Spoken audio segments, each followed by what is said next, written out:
이분은 강의 끝나고 제가 객석에서 마이크를 들 때 질문을 좀 준비해 주셔도 됩니다. 질문 마음껏 물어보세요. 이제 좀 어색함도 좀 텄잖아요. 자, 그러면 두 번째 2부에서 자, 강연해 주실 분은요.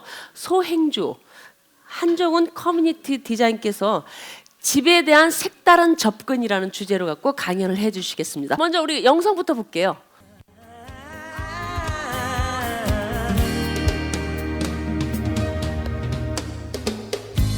아무래도 난 돌아가야겠어. 이곳은 나에게 어울리지 않아. 화려한 유혹 속에서 웃고 있지만 모든 것이 낯설기만 해.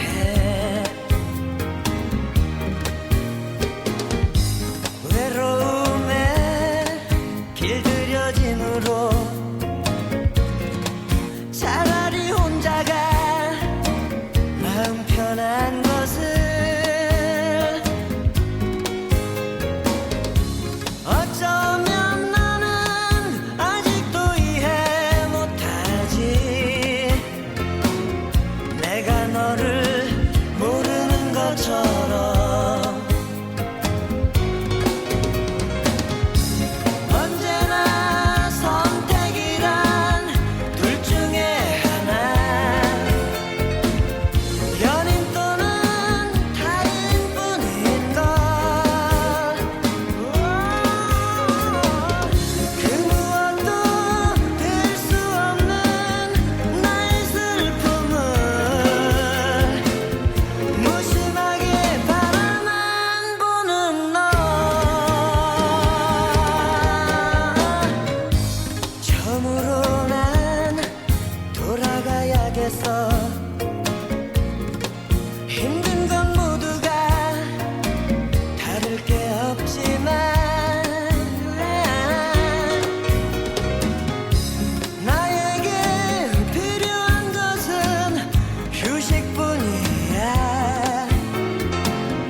약한 모습 보여서 미안해.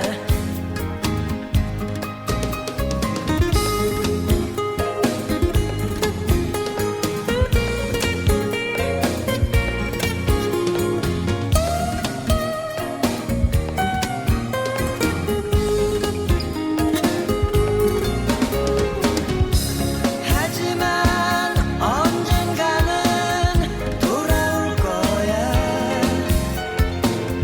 휴식이란 그런 거니까. 내 마음이 넓어지고 자유로워져. 너를 다시 만나면 좋을 거야.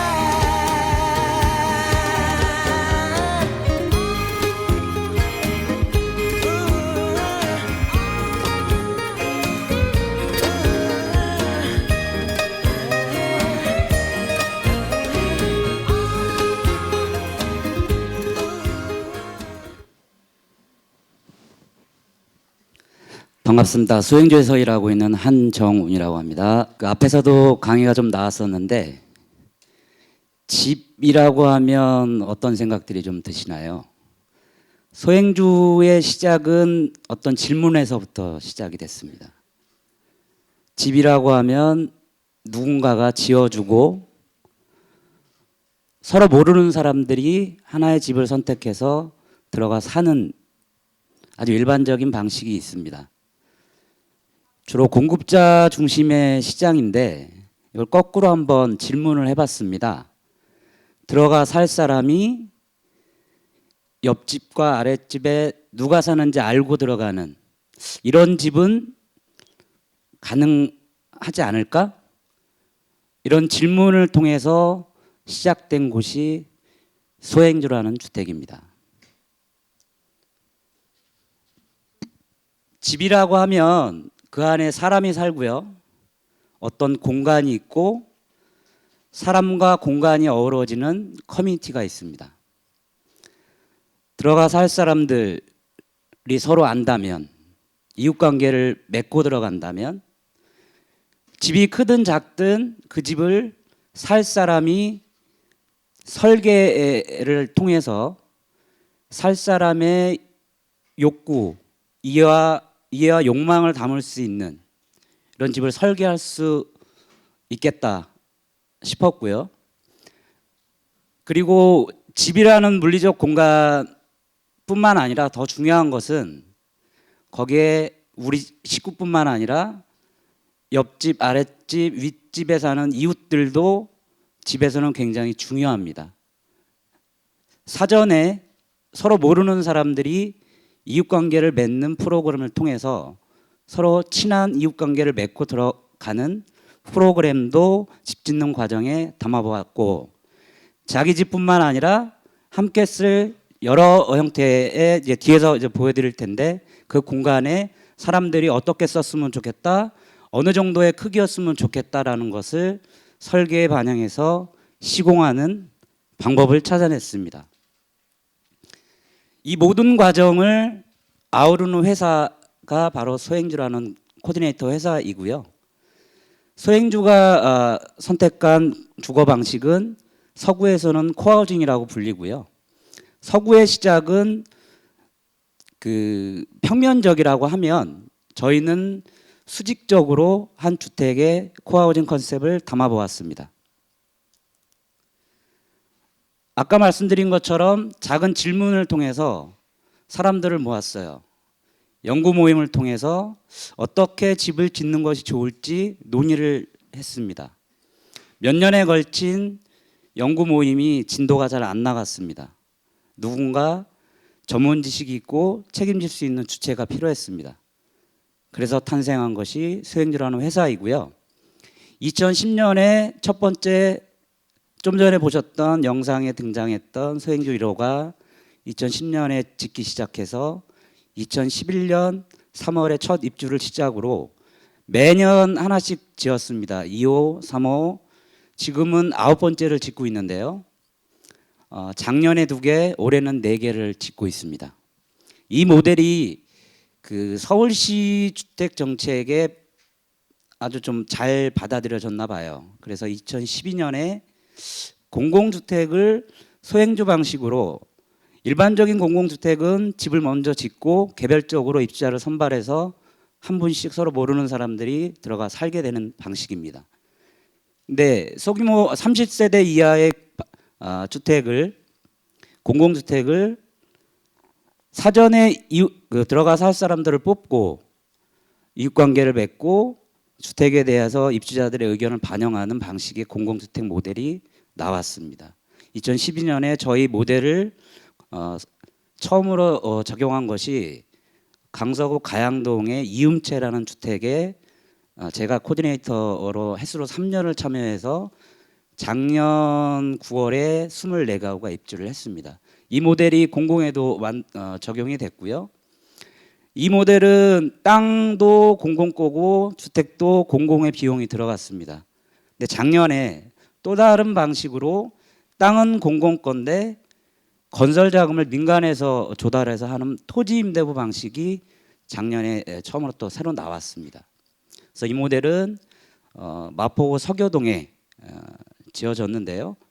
저희가 전 과정을 참여를 했고 2주 전 주말 마지막 8번째 마지막 가구가 들어가서 전부 입주해서 지금 살고 계십니다.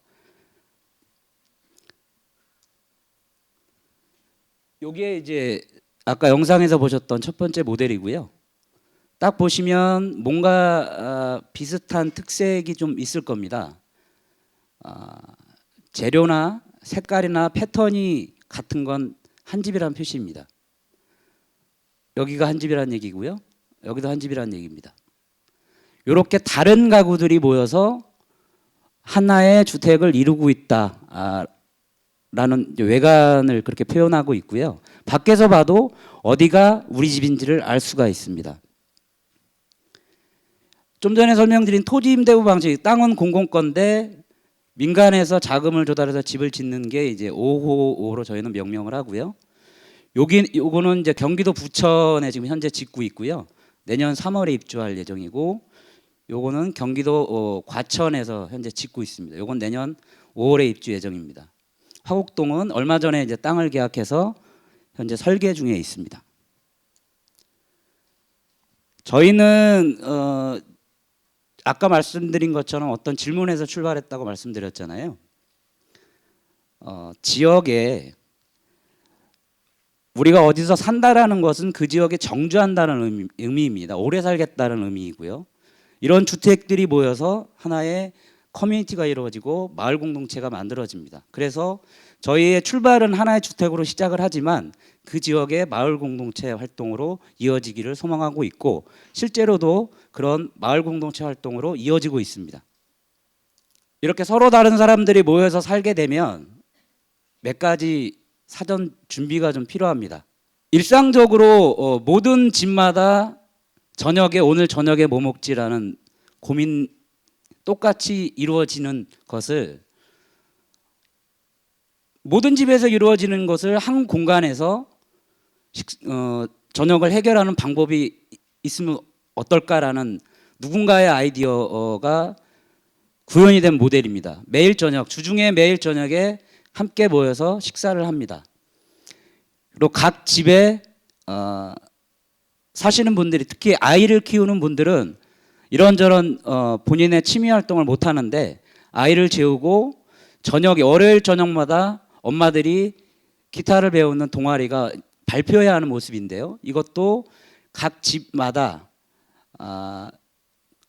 n분의 1씩 부담하신 커뮤니티실 공간에서 연습을 하고 공연도 할 수 있고요. 또한 1년에 한 번씩 1호에 사시는 엄마들이 아이들을 아빠들에게 맡기고 함께 놀러 갑니다. 이게 하나의 문화로 자리 잡았고요. 일상적으로 아이들과 부모들이 어울릴 수 있도록 이 공간을 어떻게 쓰자라는 것을 사전에 약속했기 때문에 가능한 모델이 되겠습니다. 집을 지을 때 좀 더 신경 써서 짓자라는 거고요. 오래 살 사람들이기 때문에 처음에는 우리가 직접 설계에 참여하고 시공 과정 여러 아이디어나 지혜를 내는 것을 사전에 기획을 했기 때문에 집을 지으면 좀 더 싸게 지을 수 있지 않을까라는 이런 생각도 좀 했었는데, 실제로 오래 살고 잘 살기 위해서 집을 좀 제대로 지어야겠다는 생각을 하니까 생각보다 그렇게 싸게 나오지는 않았습니다. 우선 집에서 가장 많이 고민되는 것이 에너지 문제나 단열 문제, 그리고 여러 형태의 비용, 공용 비용과 관련된 것들이 있는데, 그런 공간들에 대해서 조금 더 신경을 써서 단열도 신경 쓰고, 전기 들어가는 조명과 관련된 것도 가급적 전기를 덜 먹는 LED로 전부 다 쓰고 있습니다. 그러다 보니 생각보다 그렇게 비용이 적게 들지는 않더군요. 여기 보시면 이게 일반적으로 자기 집 문을 열면 보여지는 모습이죠. 엘리베이터 앞에 자기 집 문을 열었을 때 보여지는 모습이 복도로 나와 있다고 생각하시면 되겠습니다. 이만큼 자기 집 공간이 넓게 쓰일 수 있는 거고요. 각 집마다 가꾸는 있어야 되는데 자주 쓰지 않는 물건들을 한 곳에 내려놓고 함께 쓰고 나눠 쓰는 이런 공용 물품 보관소를 별도로 두어서 집을 좀 넓게 쓸 수 있는 아이디어를 구현한 사례이고요. 아까 식사하는 공간으로도 쓰이지만 동네 사랑방 역할도 하는 입주민들뿐만 아니라 지역 주민들과 함께 어울려서 사용할 수 있는 이런 공간도 구현을 할 수 있었습니다. 말씀드린 것처럼 집을 지을 때 살 사람들의 커뮤니티 형성하는 과정과 집을 짓는 과정을 동시에 진행하는 방식입니다. 어느 곳에 집을 지어서 함께 살고 싶습니다. 준비 모임을 시작을 하고요. 어떤 방식을 거쳐서 전체 입주를 집이 지어지고 입주하게 되는지 과정을 안내해드리고, 대상지를 물색해서 입주자들을 개별 집들을 계약해서 커뮤니티 형성 과정이 한 축으로 진행이 되고요. 입주자가 결정이 됐다는 얘기는 각 집을 어떻게 설계하고 시공할지, 그리고 함께 쓸 공간들을 어떻게 사용하고 어느 정도 크기로 어느 정도 비용을 들여서 꾸밀지에 대한 아이디어를 내서 설계를 하고요. 그 설계가 마무리되면 허가를 통해서 집을 일반적인 건축하는 방식이 진행이 되는 그 사이사이에 함께 살 사람들이 서로 이웃관계를 맺고 함께 살 준비를 하는 프로그램들이 동시에 진행되고 있습니다. 그렇게 만들어진 도면 여러 개 중에 몇 개를 갖고 와봤는데요. 하나만 간단히 소개하고 넘어가도록 하겠습니다. 이건 소행주 3호에 올해 5살 딸아이를 둔 집의 도면인데요. 집 구조는 이런 모양인데 현재는 방이 하나예요. 아이가 커서 방이 필요로 하게 될 때가 되면 나중에 살면서 방을 어디에 둘 수도 있게 창을 미리 내놨습니다. 방을 하나로 만들 수도 있고 2개로 만들 수도 있기 때문에 창이 2개로 나진 거고요. 방이 필요로 하기 전까지는 부엌과 거실을 중심으로 넓게 이 공간을 쓰자. 그리고 나중에 아이가 방이 필요로 할 때는 그때 방을 여기에다 들이는 아이디어가 구현되어 있는 도면이 되겠습니다. 나머지 도면들도 각 집에 스토리가 다 있는데요. 하나만 소개하고 넘어갈게요. 집 짓는 과정에 입주자들이 다양한 형태로 참여를 합니다. 착공식부터 함께 놀러도 가고 이웃관계를 맺는 다양한 프로그램들을 통해서 서로 친해지는 그런 과정을 거치고요.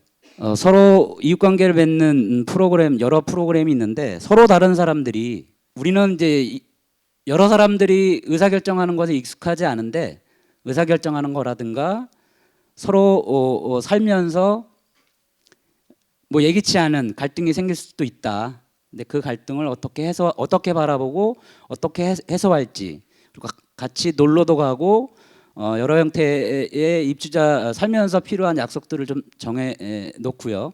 입주 후에도 6개월, 1년 이후의 단계로 사는 사람들의 사전의 약속들이 제대로 지켜지고 있는지, 그리고 추가적으로 필요한 것이 무엇인지 돌아보기도 하고요.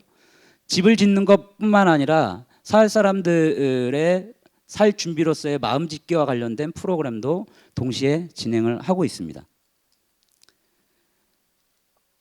집 짓는 여러 과정 중에 대표적인 것이 이제 상냥식인데요. 설계를 통해서 집이 제대로 지어졌는지 현장을 방문해서 우리 집의 구조가 어떻게 제대로 잘 나왔는지, 그리고 이후에 마감재 공사를 어떻게 진행할지 현장에서 도배, 장판, 위생도기, 싱크대 이런 것을 마감재를 선택해서 이후 공사를 진행하는 이런 절차로 상냥식을 진행하고 있습니다. 그리고 이 과정 많이 빠져 있는데 이런 과정을 거쳐서 집이 잘 지어지면 준비된 집부터 이사해서 입주하는 이런 프로그램을 통해서 하나의 수행주가 다 지어지고 있습니다. 이상 마치겠습니다. 네, 앉으시죠. 네. 소행주는 저도 예전에 언제 한번 텔레비에서 봤는데 이런 형태의 구성들이 지금 많이 확대되고 있나요? 좀 알려지면서 최근에 문의가 좀 많아지고 있습니다. 문의가요. 예, 그러면은 이제 일단 좀 질문을 제가 먼저 항상 하게 되네요. 여기 자 올라온 것 중에서 한번 볼까요? 공동육아가 성공적으로 잘 이루어지고 있나요? 여기서 말씀하시는 공동육아가 무엇인지 잘 모르겠는데요. 아이를 함께 키우는 거죠. 네. 제가 궁금한 거는 그러면 이제 저 한 집에 들어가려면 이제 출자금이 있어야 되잖아요. 네. 그 어느 정도의 그거는 각 가구 수마다 n분의 1인가요? 아니면 뭐 어떻게 규정이 돼 있나요? 일단 현재까지 저희가 갖고 있는 데이터는 2010년부터 2015년까지인데 2억에서부터 한 4억 5천까지 들어갔고요. 이 비용의 많은 부분은 땅값입니다. 그렇죠. 어디에 얼만큼의 땅을 얼마로 샀는지가 이제 각 세대당 분담해야 될 비용의 많은 부분을 차지하기 때문에 땅을 잘 골라야 됩니다. 학군 이런 것도 있어야 되네. 조금 특이하다라고 생각하실 수도 있는데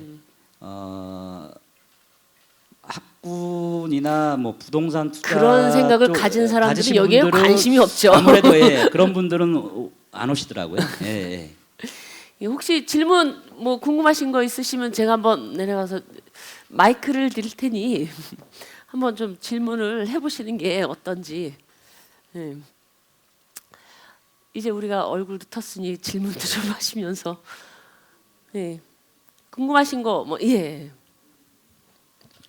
예, 아까 그 커뮤니티 형성 과정에 있어서 그 준비 모임 한 뒤에 입주자 모집이 있더라고요. 그러면은 이 준비 모임이라는 게 일단은 전체 인원이 다 모이지 않고 몇몇의 인원으로도 시작을 할 수 있다라는 이야기인가요? 일단 시작되는 첫 번째 단계가 예를 들어서 뭐 친구들이랑 같이 집을 지어서 살고 싶다거나 가족 친지 서로 잘 아는 사람들이 시작할 수도 있는데 자기는 예를 들어서 마포구 어디 인근에 터를 잡고 오래 살 집을 짓고 싶다라고 하면 저희 이제 소행주 네이버 카페가 있는데요. 어느 지역에서 이런 소행주를 짓고 싶습니다라는 초기 제안자가 있습니다. 그래서 아무래도 이제 저희가 짓는 거는 다세대 빌라의 형태이기 때문에 어떤 땅에 대한 검토를 먼저 합니다. 그래서 여기 예를 들어서 뭐 한 90평 정도 되는 땅인데 이 땅을 지었을 때 대략 몇 세대가 나오고 세대당 분담 비용은 대략 어느 정도 나온다라는 게 검토가 돼야 의사결정이 이후 신속하게 진행이 됩니다. 그래서 초기 제안자가 어디에다가 어느 정도 부담을 할 수 있는 수준의 주택을 짓고 싶다라고 하면 한 서너 분 정도가 먼저 모임을 시작을 해요. 모임을 시작을 하고 같이 땅도 알아보고 지역도 어디가 좋겠다라는 의사결정을 어느 정도 끝내면 본격적으로 저희가 땅 후보지 몇 군데를 검토를 해서 그 준비 모임에 오신 분들하고 같이 의사결정을 합니다. 그렇게 시작합니다. 예, 또 질문 답변. 한 가지만 좀 네. 잘 나와요. 그 지금 그러면 이런 그 소행주에 대한 어떤 그러니까 특별히 이런 그 입주 목적이 아니더라도 여기에 관심 있는 사람들을 위한 어떤 그 홍보 프로그램이라든가 그런 게 있는지 좀 궁금합니다. 따로 뭐 말씀하신 것처럼 이렇게 자세하게 안내하는 프로그램이 현재는 있지는 않고요. 의뢰를 하시면 어느 지역에 아까 말씀드린 초기 제안자 모임의 형태가 예를 들어서 수원시 뭐 세류동 인근에서 어느 정도 규모로 어느 정도 부담할 수 있는 이런 주택을 짓고 싶다라고 했을 때 그 준비 모임을 띄우고요. 소행주 네이버 카페를 통해서 띄우고 준비 모임이 만들어지면 거기서부터 시작할 수 있습니다. 예, 또 다른 질문 있으십니까? 네.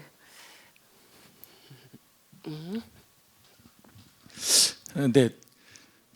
제가 궁금한 거는 여러 가지 그 조건이 이렇게 갖춰져서 거기 참여하는 사람들의 취향이라든가 그들의 가치관 같은 게 서로 다를 텐데 그런 사람들이 같이 모여서 공동체 생활을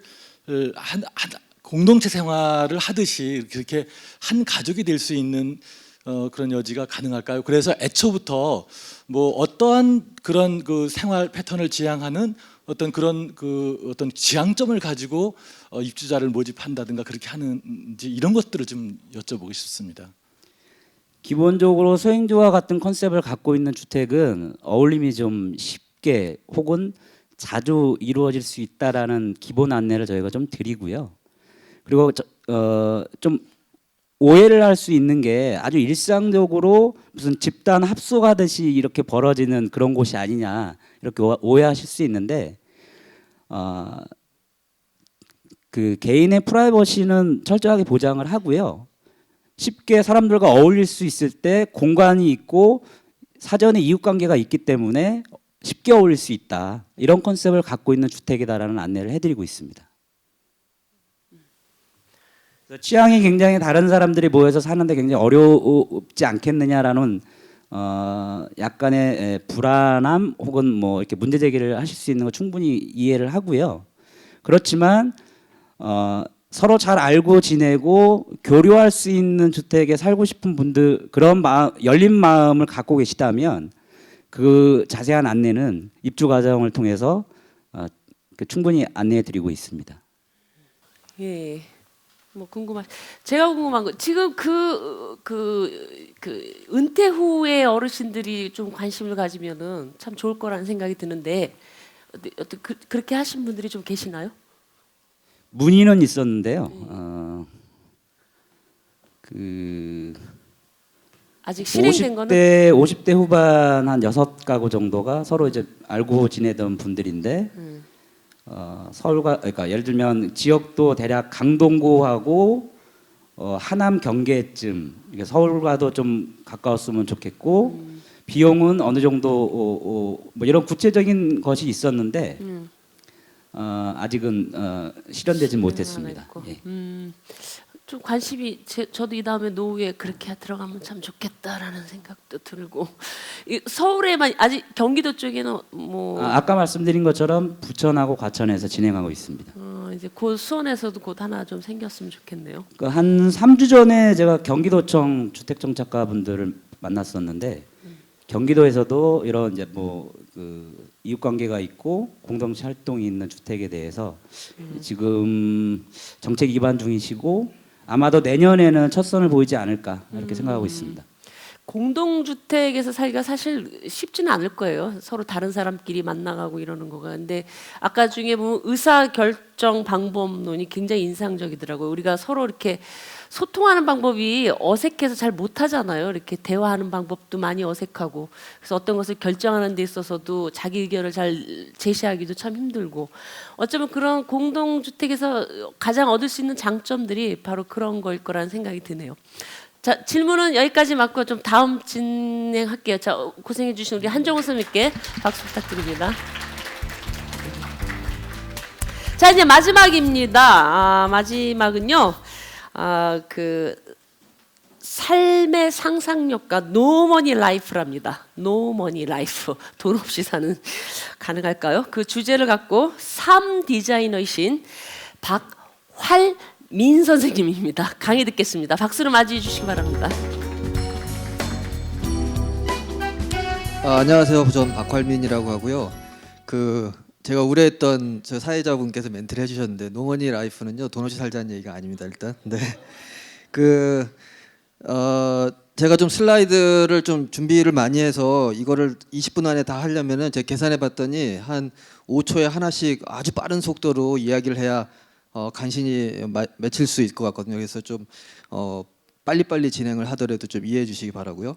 우선 간단하게 제 소개를 하겠습니다. 저는 삶 디자이너고요. 그리고 생활방식 모험가, 노머니 경제센터장, 그리고 잔액 부족 초기 족장, 생각수집가, 넉마스터, 다거점부터 굉장히 많아요. 제가 직업을 막 만들고 있는 사람이거든요. 근데 어쨌든 이제 이런 것들이 제가 어떤 생각을 하게 되면서 이제 이렇게 움직이기 시작했는데요. 그것이 과연 이제 삶이라는 이야기를 시작해 보겠습니다.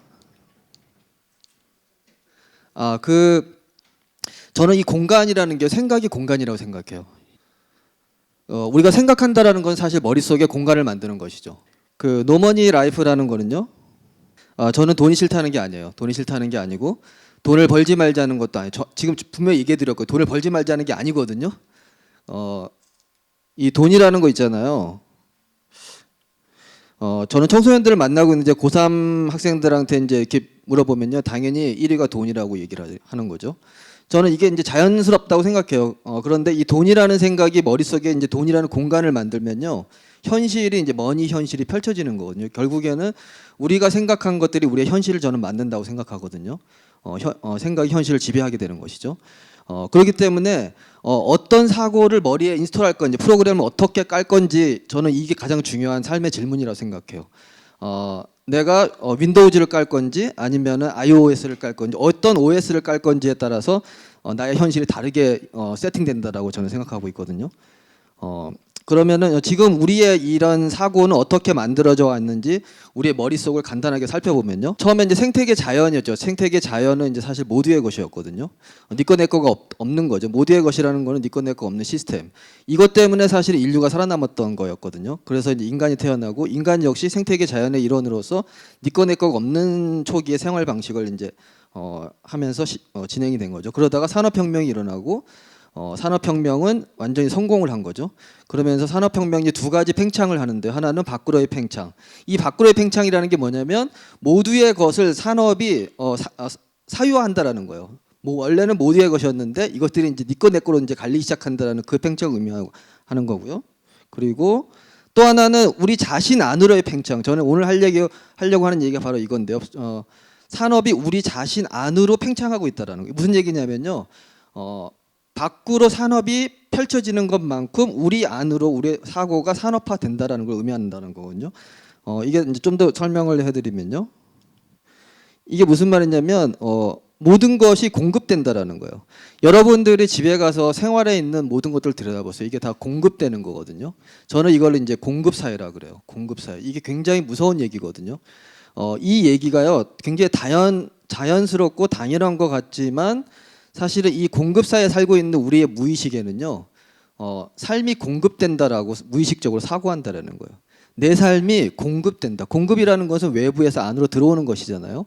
내 삶이 외부에서 안으로 들어오는 것이라고 무의식이 받아들인다라는 거예요.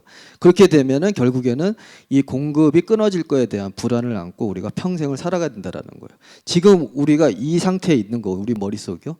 그렇기 때문에 우리가 불안한 이유는 바로 이 공급 단절, 바로 이것이죠. 그러면서 100% 타급자족의 삶, 자급자족이 아니라 이제 이런 게 이제 형성이 되는 거고요. 이 공급 시스템, 공급이라는 거는 모든 걸 이제 시스템화 하거든요. 시스템이라는 건 뭐냐면요, 바로 이런 거예요. 일렬로 줄을 세우는 것이죠. 줄을 세우려면 어떤 기준이 필요해요. 선발 기준을 만들어야 되는 거고요. 교육, 의료, 직장, 결혼, 출산, 육아 모든 게 다 줄을 세우고 선발 기준을 만들어내는 거죠. 머릿속에 기준이라는 게 생겨요. 기준이라는 공간이 생기는 것이죠. 그러면서 사고가 공급돼요. 생각이 공급된다라는 것이죠. 그리고 이 공급 사회는 주문자 생산 방식 인간을 배출해내는데요. 이게 무슨 얘기냐면요. 주문자 생산 방식, 주문자가 있어야 생산할 수 있다라는 거예요. 누군가가 주문한 사람이 있어야 내가 움직일 수 있다라는 거예요. 아무도 나한테 명령하지 않으면 자신이 뭘 해야 될지 전혀 알지 못한다라는 거예요. 지금 이런 상황이 이제 된다는 것이죠. 그러면서 스스로 사고하는 능력을 잃어버리게 되는 것이죠. 그리고 경쟁하면서 고립되면서 무기력해지기 시작하는 것이죠. 이거는 이제 북한산에서 찍은 제 사진인데요. 무연고 위령비가 뭐냐면 연고가 없는 사람들이 산에 와서 이제 돌아가시는 거예요. 그래서 그 사람들의 혼령을 이제 위로하려고 세운 비서이거든요. 이제 그만큼 이제 한국 사회 역시 완전히 개인화된 거죠. 가족이 붕괴되고 개인화돼서 이 사람의 연고가 전혀 알 수가 없는 것이죠. 이거는 이제 세월호 사건인데요. 잘 많이 들어보셨잖아요. 가만히 있으라. 이 정해진 것 말고 움직이지 마라. 이 말이 있잖아요. 이게 이제 결국에는 정해진 길로만 가라. 이제 이 얘기인데요. 그러면은 간단하게 우리가 서 있는 삶의 기간을 좀 살펴보면요. 이게 이제 설명을 간단히 짧게 해드리면요. 출산율이 제일 낮고요. OECD. 그리고 어린이 청소년 행복지수가 제일 낮고 고등교육은 1위고 일하면서 사회복지 OECD 최하 수준이고 연간 노동시간 OECD 최고 수준이고 안전하지 않은 환경에서 가계부채가 가장 높고 9년째 자살률 1위에 노인 빈곤율 OECD 제일 높고 노인 자살률 OECD 1위. 이게 지금 우리가 살고 있는 평균점이거든요. 이게 우리가 살고 있는 기반을 지금 통계를 낸 것이고요. 결국에는 이렇게 생각할 수 있다는 거예요. 돈을 벌면 살고 있는 게 아니라 돈을 벌면서 죽어간다. 그러면 이제 흔히들 이제 어른이 되면은 막 노동하다 보면 이런 생각이 나잖아요. 도대체 이게 무엇을 위한 삶인가? 삶이 일인가? 일이 나인가? 모든 게 헷갈리기 시작하죠. 저는 자신의 생각이 자신이라고 생각해요. 그리고 자신의 삶의 방식이 자신이 된다라고 생각을 해요. 이런 거죠. 햄버거를 많이 먹으면 햄버거같이 되는 거예요. 진짜로. 그렇죠? 그러면 앞으로 나아질까요? 그러면 어떻게 해야 되는가? 그러면서 이제 오늘의 주제 중에 하나는 생각의 자립. 저는 결국에는 이 생각의 자립을 해야 된다는 생각을 갖고 있는데요. 이 사고의 해상도라는 말을 들어보셨어요? 이 생각하는데도 여러분들이 그 핸드폰을 고를 때 염두에 두는 이런 해상도라는 개념이 있거든요. 레졸루션. 사고의 해상도가 있는데요. 이게 이제 어떤 사람이 머리가 아파서 병원을 간 거예요. 그래서 MRI를 찍어본 거죠. MRI 기계로. 그랬더니 뇌 속에 아무 이상이 없다라고 나오는 거예요. 근데 이 사람은 계속 머리가 아픈 거예요. 그래가지고 한참 있다가 좀 더 좋은 병원에 가서 더 최신의 MRI로 머리를 다시 찍어봤어요. 그랬더니 이상이 발견되는 거예요. 최신의 MRI는 훨씬 더 고해상도로 이제 스캔을 하기 때문에 0.2mm 혈관까지 잡아내는 거거든요. 바로 이 얘기예요. 그러니까 무슨 얘기냐면 우리가 현실을 인식할 때 저해상도로 보면요, 아무리 눈을 크게 떠도 보이지가 않는다는 얘기예요. 그래서 생각의 해상도를 굉장히 높여야지만 무언가를 발견할 수 있고 볼 수 있다, 이제 이 얘기인 거고요. 이게 이제 그 얘기인 거죠. 고해상도로 보기 시작하면 보이지 않던 것들이 보이기 시작한다. 현실을 다르게 보게 되는 것이다. 이제 그 얘기고요. 다른 얘기를 해볼게요. 삶의 의미가 뭔가, 이런 질문을 하면 굉장히 추상적이잖아요. 머리가 하얘지죠. 질문을 바꿔서 의미가 없어질 때를 생각해 보면요. 언제 삶의 의미가 없어지는가, 이렇게 질문을 바꿔보면요. 이런 건 이제 다들 경험하셨잖아요. 생기를 잃으면 금세 삶의 의미가 없어지지 않는가. 이 생기라는 거 있잖아요. 저는 이게 되게 중요하다고 생각하거든요. 그런데 사실 생기라는 것이 삶의 의미 있게 만들어주는 이제 토대인데, 저는 이 생기가 바로 흔히들 말하는 benefit, profit, 전 이게 바로 이익이라고 생각하거든요. 아이고. 그런데 요즘은 너무나도 많은 사람들이 생기를 잃어가며 살아가는 걸 아무렇지도 않게 받아들인다. 돈을 벌면서 살고 있는 게 아니라 돈을 벌면서 죽어가는 것 말이다. 사회적 가치를 실현하려는 조직도 예외는 아니다. 자신의 생기를 바닥까지 소모하는 생활 방식은 글쎄다. 이런 게 당연한 걸까? 이유가 어찌되었건 생기를 잃은 자신의 상태를 오랫동안 방치하면 그건 삶의 의미를 잃어버리는 지름길이 된다. 우리가 이제 사실은 이러고 있는 생기를 모든 것으로 이제 바꿔버리는 거죠. 자립 얘기를 많이 하는데, 저는 자립이라는 거는, 이 시대의 자립이라는 거는 먹고 사는 걸 해결하는 것뿐만이라고 생각하지 않고요. 제가 생각하는 자립이라는 거는 스스로 생기를 만들어낼 줄 아는 능력, 바로 이걸 저는 자립이라고 생각을 하고요. 그리고 그거를 라이프 스타일로 만들어낸 것, 그것을 자립 생활이라고 저는 얘기합니다. 생기에는 이제 두 가지 형태가 있는데, 몸의 생기가 있고요. 그리고 사유의 생기, 생각의 생기가 있죠. 당연히 몸의 생기가 생기려면 움직여야 돼요. 이 개념이 되게 중요하거든요. 현대사회는 인간을 못 움직여 하거든요. 이 움직여야 생기가 나는 거거든요. 어떤 점 5개와 작대기 5개를 주고 이걸 연결해 봐라 이러면요, 정해진 길로만 학습하는 사람들은 연결을 이렇게 하죠. 정해진 길로만 정확하게 5개를 딱 연결하죠. 하지만 다르게 움직일 수 있는 방법이 있어요. 그거는 뭐냐면요, 바로 이렇게 움직이는 거거든요. 이렇게 움직이면요, 점 5개와 선 5개를 연결했지만 이 교차점 5개를 또 만들어내는 거예요. 삶의 가능성을 훨씬 풍부하게 만들어낸다는 거죠. 그래서 움직이는 방법론이 되게 중요하거든요. 돈은 당연히 중요하죠. 아주 유용해요, 돈이라는 것은. 하지만 돈이 중요한 것을 잘 안다고 해서 돈을 마음대로 벌 수 있는 것은 아니지 않는가. 돈의 세계는 마음대로 움직일 수 없기 때문에 금세 좌절하고 마는 것이다. 그러니까 제가 하고 싶은 얘기는 돈이 중요하지 않다는 얘기가 아니라요, 그걸 안다고 해서 자기 마음대로 돈을 벌 수 없다라는 얘기예요. 그러면 우리는 금방 좌절하게 된다는 것이죠. 흔히들 자살, 이제 그러다 보면 이제 자살로 이어지는데, 얼마 전에 이제 서울대생이 유서를 쓰고 이제 자살한 이제 그런 사건, 가슴 아픈 사건이 있었는데요. 그 유서에 보면은 나와는 너무나 다른 이 세상에 버티고 설 이유가 없다. 그리고 자살이라는 거 역시 그렇게 비합리적인 선택은 아니다. 뭐 이런 이제 유서를 이제 썼거든요.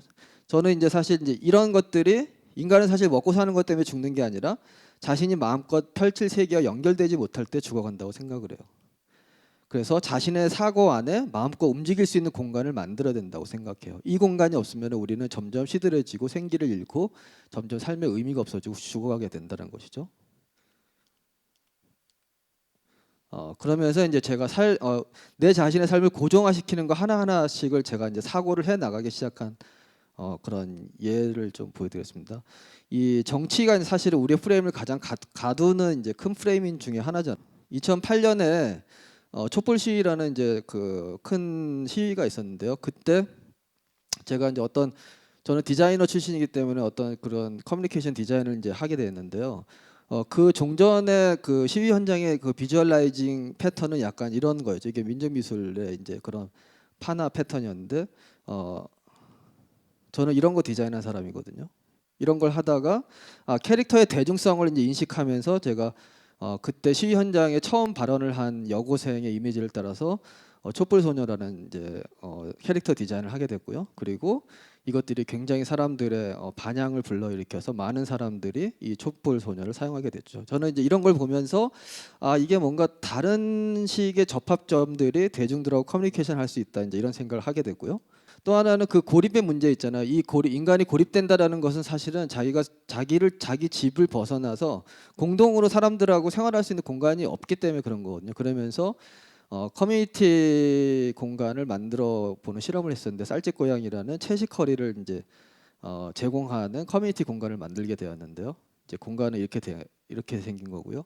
이건 제가 돈이 있어서 한 게 아니고요. 제 친구가 하다가 망해가지고 제가 남은 기간 물려받은 거거든요. 그리고 이 공간 디자인에 드는 비용들은 다 주워서 한 거예요. 한강에 떠내려온 나무를 다 주워가지고 이렇게 하게 된 거고요. 근데 이제 이 공간에서 가장 제가 염두에 뒀던 것 중에 하나는요, 바로 이 감자인데요. 카레에 감자를 넣는데 이 카레집은 사람들이 오잖아요. 그러면 감자하고 감자 깎는 칼이 자기 앞에 딱 나와요. 자기가 먹을 건 자기가 깐다 이거거든요. 이게 이제 어떻게 보면은, 그러니까 이 공간은 소비자 판매자 이런 시스템이 아닌 거예요. 근데 되게 재밌는 건 사람들이 이걸 되게 재밌어하고요. 그리고 혼자 온 사람들끼리 감자를 깎다가 서로 이야기를 한다라는 거예요. 그러면서 이 생활 생산 노동이라는 게 사람과 사람을 연결시켜주는 매개물, 커뮤니티 매개물이 될 수 있다, 이런 생각을 이제 하게 됐고요. 흔히들 말하는 혁명이라는 거 있잖아요. 저는 이제 제가 생각하는 혁명이라는 거는 스스로 사고하는 것, 이게 바로 혁명이라고 생각을 해요.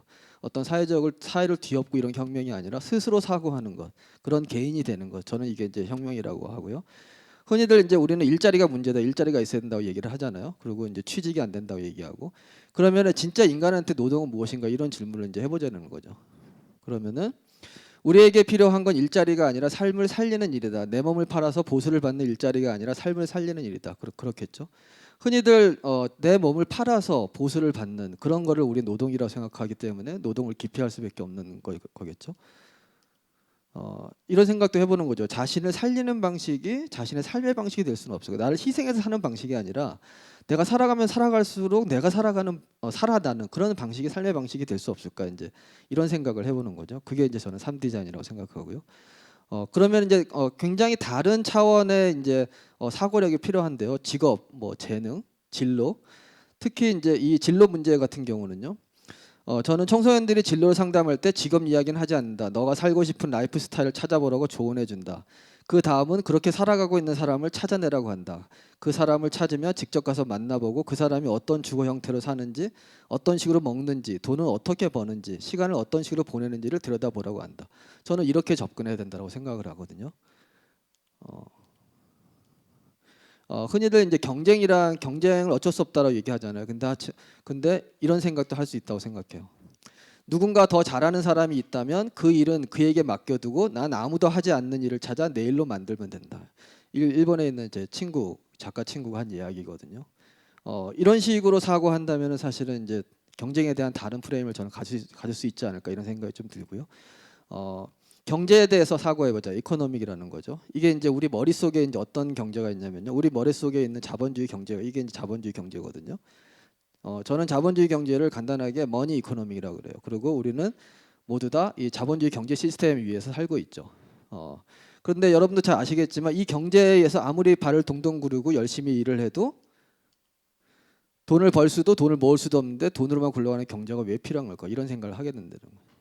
도대체 경제는 우리한테 왜 필요한 걸까? 이런 경제가, 이런 생각을 해볼 수 있다라는 거죠. 그러면 우리한테 필요한 경제를 해보자, 이제 이런 생각을 하면서 자본주의 경제 위에 새로운 레이어 하나를 만들자. 그러면서 그 위에서 하는 거예요. 저는 이제 그걸 노머니 경제라고 하거든요. 그리고 실제로 제 머릿속은 이렇게 구조화가 되어 있고요. 이렇게 살아가고 있고요. 그리고 돈이 필요할 때 잠깐 내려오죠. 저는 이 두 가지 레이어를 공간을 만드는 게 되게 중요하다고 이제 생각하고요. 노머니 경제는 돈이 아니어도 삶에 이익이 되는 모든 것을 자원으로 보는 경제고요. 그리고 노머니 사고는 남들이 보지 않는 중요한 가치, 생각, 물건들을, 세상에 버려진 것들을 다시 발견하고 회복할 생활 양식을 만들어내는 태도죠. 저는 이 버려지는 것들에 이제 관심이 많은데요. 이게 이제 옛날에 버려진 것들을 직업으로 한 넉마주의였죠. 이거는 이제 현대의 제 모습이고요. 이게 이제 제가 좋아하는 사진입니다. 제가 이제 넉마주의를 오래 하다 보니까 친구들이 이제 마스터급까지 됐다고 넉마스터로 이름을 지어줬어. 저는 버려진 나무를 가지고 이제 이런 가구를 말아서 제 수입원이 이거예요. 지금 정확하게 말씀드리거든요. 쟤는 도대체 돈을 어떻게 벌까? 저는 이 가구를 팔아서 주 수입원을 하고 있고요. 이런 식으로 버려진 가구를, 그리고 이제 버려진 병을 가지고 이런 이제 공간에 햇빛이 들어오는데 병을 꽂아서 인테리어 공간을 꾸미거나 이제 이런 식으로 공간을 만들기도 하고요. 노머니 교육을 이제 하는데요. 그래서 이제 돈에 대해서 이제 근본적으로 질문을 해보면요, 이런 질문을 해보는 거예요. 왜 돈은 국가가 독점 발행해야 되는 거? 이런 질문 해보셨어요? 미친 질문 같죠? 그런데 그렇다면은 차라리 그냥 내가 화폐를 발행하자, 개인 화폐를 발행하자. 물론 이제 불법이겠죠. 근데 신경 안 쓰는 거죠. 법에서 뭐 저까지 신경 쓰겠어 이런 것까지. 그래서 제가 이제 화폐를 이게 제가 발행한 화폐거든요. 저는 이 화폐를 가지고 먹을 거랑 교환해요. 저런 사과나 뭐 저런 걸로 교환하거든요. 근데 처음에는 사람들이 장난치냐고 그러는데 제가 이걸 꾸준히 하니까요. 이제는 저거는 화폐 화폐다라고 이제 다들 이제 받아들이는 분위기거든요. 이러면서 이제 스피커도 이제 바꾸고요. 이게 이제 화폐 디자인이죠. 저는 고양이 그림을 좀 그려서요. 이 백수라는 거 있잖아요.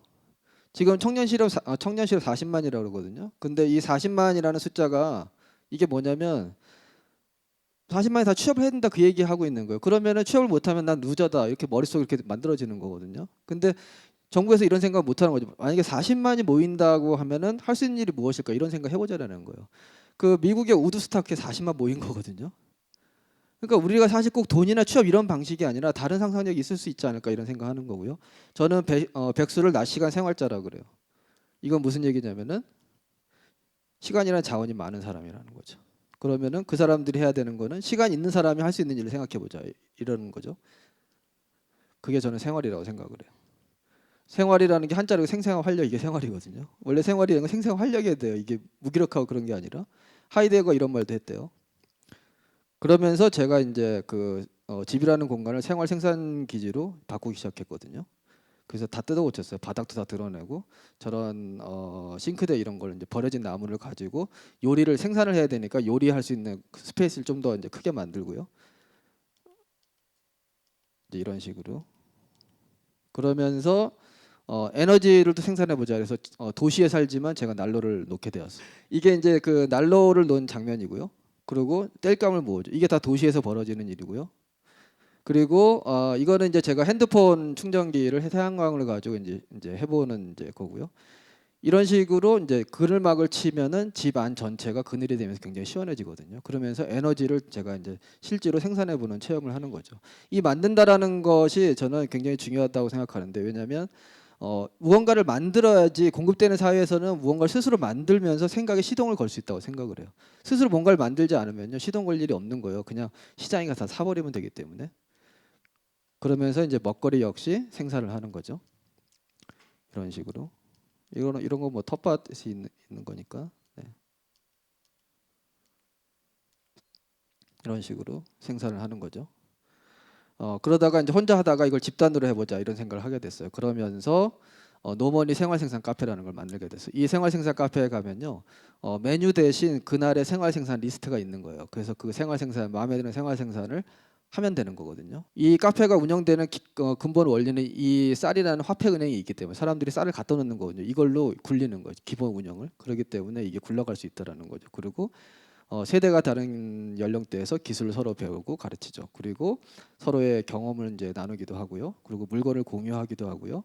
그러다가 이제 생각이 점점 발전돼서 노머니 마켓이라는 걸 열게 되었어요. 그래서 동대문 그 DDP 안에다가 노머니 마켓이라는 걸 열게 됐거든요. 저는 이제 주로 이제 쌀로 교환을 했고요. 어떤 아티스트는 초상화를 그려주고 쌀로 받기도 했고, 미용하시는 분은 이제 머리 잘라주고 이제 여러 가지 받기도 했고요. 이건 제가 쌀 받고 좋아하는 모습이고요. 그리고 최근에는 노머니 책 시장이라는 것도 2주 전에 새로 또 열렸고요. 그리고 이거는 신촌의 노머니 리사이클 센터를 제가 오픈하게 되어 있어요. 이 리사이클 센터는 가구를 같이 만들고 소유하지 않고 대여하는 시스템이에요. 그래서 소유하지 않는 경제 이런 생각을 좀 해보는 거고요. 이 기술 문명에 대해서 어떻게 사고해야 되나 이런 질문을 해보면요. 기술 문명을 거부할 수는 없지만 우리 자신의 사유 체계가 어떻게 바뀌어가는지 질문할 수 있어야 된다. 저는 이 기술 문명이 스마트폰이나 이런 굉장히 자연스럽지만 사실 우리의 생각이 어떤 공간을 스마트폰이라는 공간을 만드는 거거든요. 그래서 이게 우리가 어떤 식으로 바뀌어가는지 질문해야 된다. 이제 그 얘기인 거고요. 그리고 활용하자. 아이고. 저는 뭔가 필요할 때 제 페이스북에다 이거 필요한 걸 이게 판자대게 써가지고 올리거든요. 토스터기라고 딱 올리면요 누군가가 갖고 나타나요. 진짜 신기하게 대박이죠. 이거 한 개만 갖고 나는 게 아니라 막 3개씩 갖고 나와요. 그러면 이제 제가 나눠주고 막 그러거든요. 그리고 제가 길고양이를 이제 케어할 일이 생겨서 이제 올렸더니 이렇게 막 사료를 사람들이 막 보내줘요. 그래서 도대체 왜 사람들이 자기 돈을 들여서 이렇게 막 보내는 걸까? 저 이런 생각을 해보는데요. 저는 이제 사람들은 돈이 아닌 다른 방식의 교류를 하고 싶어 한다고 생각하게 되었어요. 그게 이제 노머니 교역이라고 저는 생각하고요. 가장 큰 족쇄가 집이잖아요. 오늘 집 얘기가 굉장히 많이 나왔는데 이 집이 왜 족쇄냐면은 지금은 30년 상한 주택부고 이런 거 막 나오잖아요. 그 무슨 얘기냐면 30년 동안 노예 생활 해야 되는 거예요. 그 집 갚으려고. 도대체 인간한테 집이라는 게 뭔가? 인생을 다 이렇게 허비해야 되는가 이런 생각을 해보면서 집에 대한 다른 상상력이 필요한 게 아닌가 이런 생각을 하게 됐고요. 제가 생각하는 가장 간단한 집은 바로 이런 집이에요. 그냥 햇빛에 눕는 거죠. 그리고 이런 것도 저는 이제 잠시 머물 수 있는 집이 될 수 있다고 생각하고요. 그러면서 자본주의 은신처라는 작업을 발표하게 됐어요. 스케치는 이제 이런 거고요. 사람들하고 워크숍을 통해서 이제 이렇게 집을 짓는데요. 완성된 모습은 바로 이거예요. 이 집은 굉장히 작고요.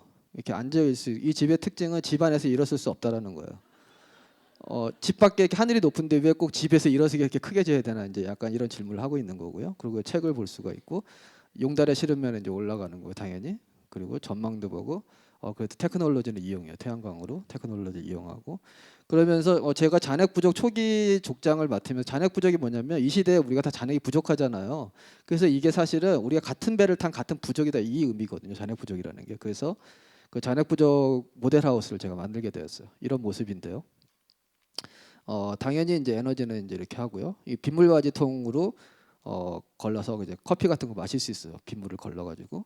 그리고 위시 리스트를 적어가지고 자기가 필요한 것들을 이제 교환할 수 있고요. 그리고 자기가 만든 작물들을 이렇게 쉐어할 수가 있어요. 그냥 나눠 가져갈 수 있게 이렇게 하고요. 그리고 집 뒤에 가면은 그 교환소가 있어요. 머니 교환소가 있어요. 제가 집에 없더라도 누군가가 내 집에 와서 마음에 드는 돈을 가져가고 옆에다가 먹을 거를 갖다 놓으면은 이제 제가 집에 밖에 며칠 동안 갔다 와서 이제 그 먹을 거 먹으면 되는 시스템이거든요. 이런 걸 하다가 이제 이게 이제 공동체를 해봐야 겠다 이런 생각을 하게 됐고요. 그 생각 영감을 준 사진이 바로 이 사진인데요. 제비는 자기 마음대로 처마 밑에 집을 짓잖아요. 도대체 제비의 이런 당당한 자신감은 어디서 온 걸까요? 이게 바로 제가 아까 얘기했던 자연이란 모두의 것이다. 바로 여기서 온 거거든요. 그래서 우리도 제비처럼 이렇게 살 수는 없을까 이런 생각을 하게 되면서 제가 대학로에 건물에 버려진 공간에 집 5채를 짓고 서식자를 모집했어요. 일주일 동안 살 사람을 모집했거든요. 그랬더니 40명이 왔어요. 그리고 그 사람들하고 이제 저는 이제 뼈대만 짓고요.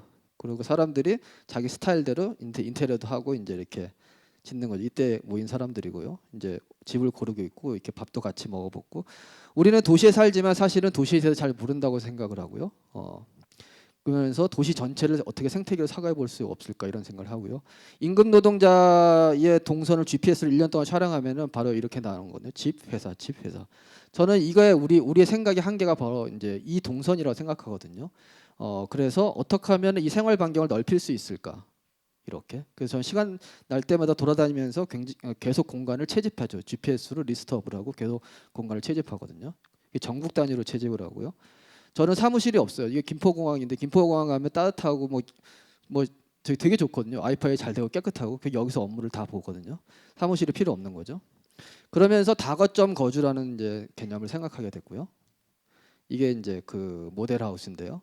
굉장히 심플하죠. 이거는 소로우의 월든에 착안해서 이름을 월든이라고 지었고요. 이 안에 실내는 굉장히 단촐해요. 뭐 침대, 테이블 뭐 이 정도가 다고요. 이건 제가 직접 산에서 이제 자고 있는 모습이고요. 한강에서 자고 있는 모습이고, 이거는 겨울산에서 자보는 모습이고요. 자다 보면 이렇게 선배님의 흔적이 있어요. 이건 제가 한 게 아니거든요. 그러니까 이게 사실은 이제 제가 하는 게 아니고 되게 오래된 인간 문화라는 거죠. 그러면서 생각이 점점 커지면서 나 같은 생각을 하는 부족을 찾아봐야 되겠다 이러면서 제가 일본에 가게 됐어요. 그러면서 마츠모토 하지메라는 사람을 만났는데 이 사람은 만나서 얘기해봤더니 저랑은 잽도 안 되는 이 사람은 노머니 완전 대마왕급이에요. 저는 완전 세 발의 피고요. 이 사람이 한국에 낸 책이 바로 이 책이죠. 가난뱅이 역습이라는 책이고요. 그리고 이 사람이 운영하는 게스트하우스가 바로 이 게스트하우스고요. 그리고 류스키 시마야마 이분은 이런 버려진 공간에서 아티스트들하고 여러 가지 공동 작업을 진행하고 있는 언더그라운드 음반 프로듀서고요. 그리고 요시다 켄고상은 완전 산에서 살거든요. 그러니까 오프그리드예요. 연결된 게 아무것도 기반 시설이 아무것도 없고 저런 집에서 사는 거 대박이죠. 저런 집에서 태양열을 가지고 만드는 손재주가 아주 끝내주는 사람이고요. 이분이 또 있고요. 그리고 이거는 이제 나무 위에 이제 집을 짓는 트리하우스예요. 자기가 땅이 없으면요 이렇게 나무 위에다 집을 지면 돼요. 사실 살아가는 방식이 되게 다양할 수 있다라는 거죠. 이거는 어스백이라고 흙으로 집 짓는 거예요. 흙으로 집을 져요. 한국에는 이제 양파망에다 이제 흙을 넣어가지고 집을 짓는데요. 이렇게 집을 질 수 있는 거예요. 그래서 보통 6 곱하기 6 반원 이 정도 짓는데 1,000만 원이면 짓거든요. 그러니까 완전 다른 루트가 저는 있다고 저는 생각을 하고요. 이분은 독일 분인데 실제로 독일에서 노머니 경제센터를 20년간 운영하신 분이에요. 그리고 최근에 얼마 전에 중국 가서 만난 땅과나라는 이 젊은 아티스트가 자급자족 프로젝트를 하는 걸 이제 만나서 이제 프로젝트를 보고 왔거든요. 남부생활 프로젝트라고. 그래서 산에서 사람들이 모여가지고 실제로 자급자족하는 생활을 실험해 보는 그런 프로젝트고요. 이제 다 끝났는데요. 저의 좌우명이 바로 이거예요. 돈이 없는 사람은 있어도 삶이 없는 사람은 없다. 누구나 가지고 있는 삶을 가지고 시작할 수 있다. 생각하고 움직이고 이것이 생기 있는 삶. 이상입니다. 감사합니다. 10분이나 지나서 죄송합니다. 너무 아쉽네요. 죄송합니다. 예, 굉장히 재밌네요. 역시 생각의 전환이 좀 필요한 부분인데 저희 같이 일반인들은 감히 접근하기가 좀 어렵겠구나라는 생각도 좀 들면서 일단은 먼저 질문부터 좀 받도록 하겠습니다. 혹시 질문 있으시면 마음껏 질문하세요. 불 켜주세요. 질문 있으신 분. 예, 그게 가장 큰. 그게 네 저는 솔로입니다. 네. 그래서 가능한 건가요? 네, 제가 그런 질문을 받는데 저는 이거를 보편적이라고 생각하지 않아요. 절대 생각하지 않고요. 그리고 설득시킬 생각도 없고요. 다만 제 이야기에서 어떤 영감이 있으면 그거를 마음껏 가져가라고 저는 얘기하고 싶어요. 왜냐하면 이거 보편적이 될 수가 없거든요. 사람마다 자기의 처한 상황, 처지가 다 다르기 때문에 그 상황에서 자기의 가능성들을 실험해 보자라는 이야기입니다. 자, 또 여기 다음 질문요. 네, 노머니를 우리말로 표현하면 어떻게 할 수 있을까요? 글쎄요. 돈이 아닌 라이프겠죠. 네, 돈이 아닌. 네. 상관없는? 돈 없이가 아니라 돈이 아닌. 네. 돈과 상관없는? 네, 돈이 아닌. 또 질문. 예.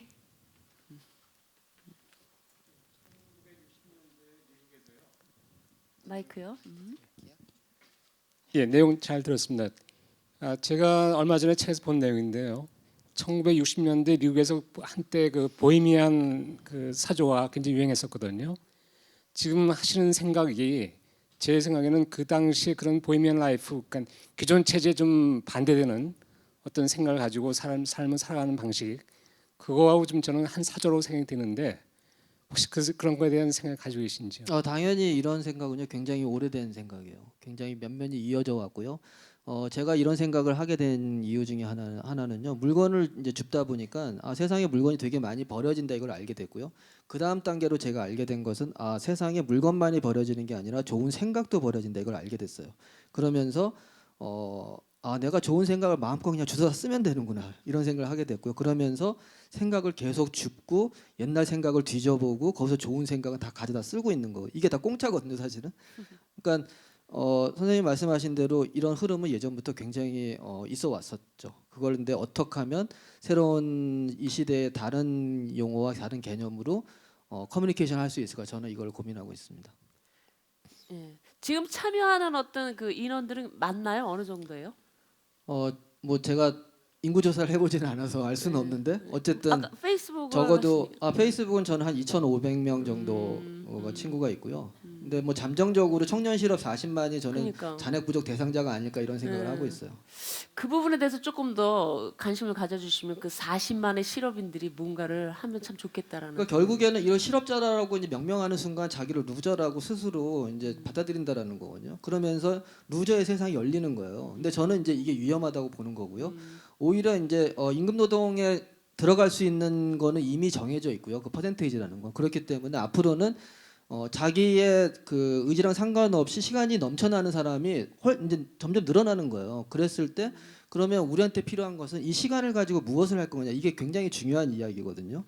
시간을 가지고 돈 버는 데 쓰자가 아니라 시간을 가지고 무엇을 할 건가, 이 문화를 이제 생활 문화가 이제 결국엔 그것인데 결국에는 시간에 대한 상상력, 이게 앞으로의 사회에 굉장히 중요한 키워드가 될 거라고 저는 생각을 하고 있어요. 근데 아까 그 만드신 거 있잖아요. 재활용해서 만드신 거 굉장히 예술적으로 감각이 뛰어나시던데 그는 특별한 재능을 갖고 있어야 되는 거죠? 저는 아무래도 디자이너 출신이기 때문에 그쵸? 그런 재능은 있는데, 근데 저는 디자인할 때 고려하는 것 중에 하나가요. 특출난 디자인을 하는 게 아니라 누구나 나도 저 정도는 할 수 있을 것 같은데라는 수준의 디자인을 저는 하거든요. 그 사실은 이제 버려진 팔레트를 가지고 컬러링을 칠하고 저한테 조금만 이제 워크숍을 해보면요, 저 정도 수준은 진짜 다 할 수 있어요. 별로 어려운 기술이 아니거든요. 예, 또 다른 질문 있으세요? 자, 그럼 아쉽지만 질문을 더 하셔도 되는데. 그러면은 여기까지만 하고요. 오늘 강의해 주신 우리 박할린 선생님께 감사의 박수 감사합니다. 부탁드리겠습니다. 오늘 이 강연은요, 조금 더 시간을 갖고 좀 더 깊이 있게 더 들여다봤으면 하는 아쉬움이 있습니다. 그래서 나중에 기회가 되신다면 한 번 더 모셔서 들어가셨으면 좋겠고요. 오늘 토크쇼 어떠셨어요? 예, 뭐 새롭게 저도 새로운 경험이었던 것 같아요. 집 아파트를 시작해서 결국은 그 재활용. 자, 마지막까지 함께해 주신 여러분 대단히 감사합니다. 저는 서유숙이었습니다. 감사합니다.